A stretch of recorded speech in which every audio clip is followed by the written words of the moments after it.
Guys, don't forget to subscribe and help the channel get to 160,000 subs.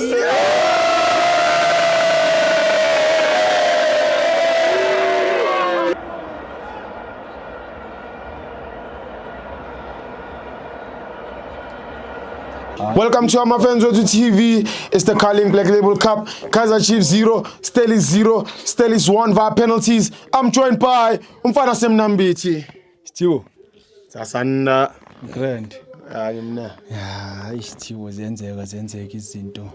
But ke ngizoqala ngicongratulate Stellenbosch for ukuwina kuma penalties. Yes. Of which it was a tough game for bona. Looking at the way nababa approaching a corny game, you can tell ukuthi both teams coming to this game, you didn't understand ukuthi are they playing a league game ukuthi ngizoscore one goal then isishayile, because if you look at the first half yabo there was too defensive. Both teams abafuna ukulose ibhola, they play safe. You couldn't tell ukuthi this is maybe Stellenbosch, this is a Stellenbosch esifuna ukuwina, this is a Kaizer Chiefs esifuna ukuwina.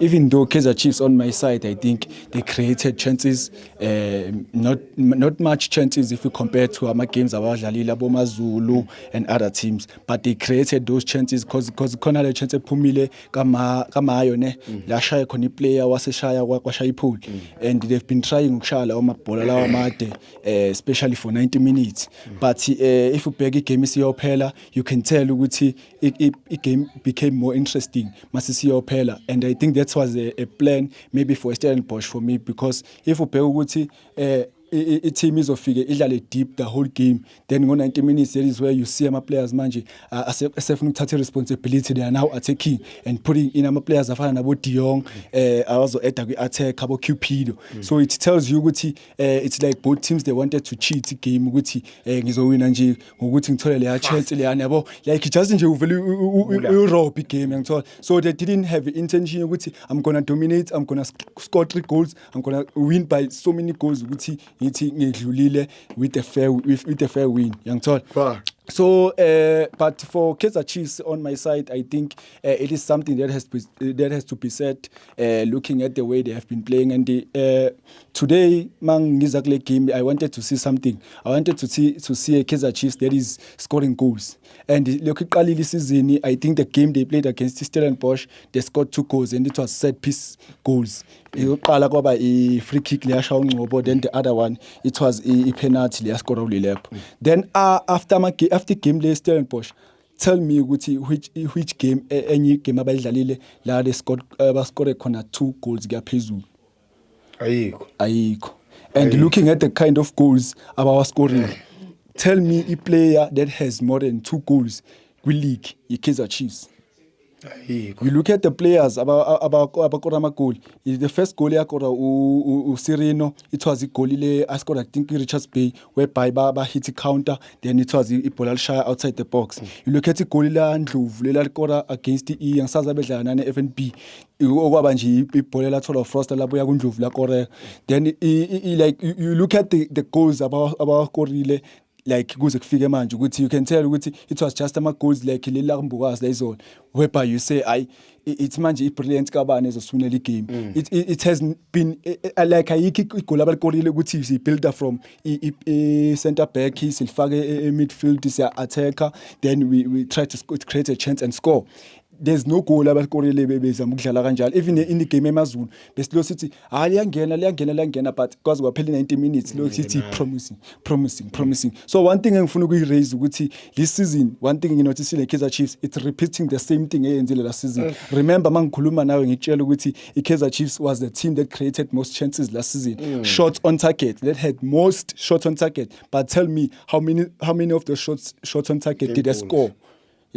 So it tells you there's nothing much change. If you back with pre-season yabo, you can tell with pre-season yabo ukuthi one thing abayi noticile why they were busy playing with lama games lawa as Netherlands. They considered a lot of goals, and that thing ibanike advantage to how do we defend. ibanika advantage to indlela abazidefenda ngayo approaching season. If you beg i-defense line manje, it's much better compared to last season. The difference between Kaizer Chiefs last season and this season, it's that they are this season they are not conceding goals. And another playing Funui Reza, which I think is protecting this whole system right now, it's Mteto. Yabo. Last season Umthetho was not used at Kaizer Chiefs as the way asetshenziswa ngakhona manje. Remember nabe mayifika ake sibuyele move nabe mayifika, remember maye monitor ama players akhe yena wakhipha some statements ukuthi uOx Mthethwa is not the kind of a player ongafit system kaNasruddin Nabi. So they suggested ukuthi Mthethwa akayodlalela iStellenbosch abamlone. The Stellenbosch sanqala thatha sifuna iplay.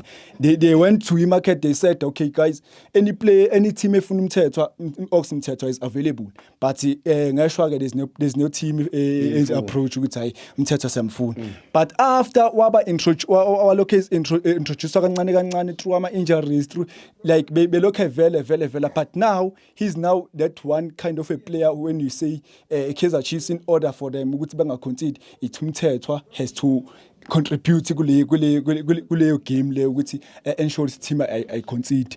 But now if you bheka ukuthi the attack line Kaizer Chiefs as a whole, I thought maybe babeletha uMayo.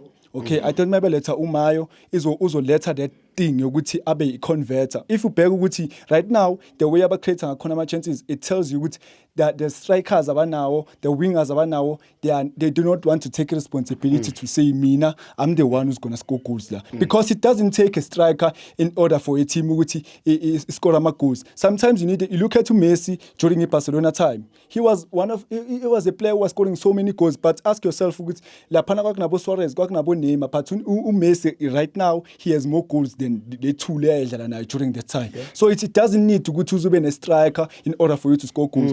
Sometimes now Bobo Modi need to take responsibility, and in Modi I want to raise this thing. Modi, I think he holds too much good ball. I want this thing is Mkhawati. I want my yapambi is Mkhawati because he's a good player with akwazi ukubamba ibhola afuna ukulifaka, but still kunama decisions amshayayo at times ukuthi yabona la ungathatha ibhola ulipass simple, just make ibhola libe simple, ungafuna ukuholda too much on possession so that the team can progress, so that the team can score goals, because right now the only thing ekutshela yona it's the scoring of goals, and this thing is Okawata, a technical team, iKhawatha Nabi, and bazoxoshwa bazovaya kuthiwa now abantu abarong la yabo. Right now if you can go Facebook anywhere bazokutshela ngabo Khalil Khalil abayazi ibhola, uNabi Buyisana uNabi, or bring another coach, but bazokutshela lama assistant lawa alazi ibhola because of the conversion rate ye Kaizer Chiefs. But man of the match ngizoyinika yena uNyambosi. Yeah, before you close it still, I think in the points that Asanda raised,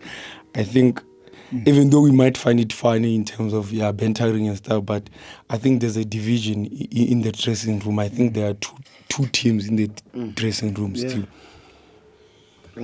Because today we saw most of people being individual in terms of, like there's a lack of teamwork. They are not united. Thank you very much. Yes. Aye,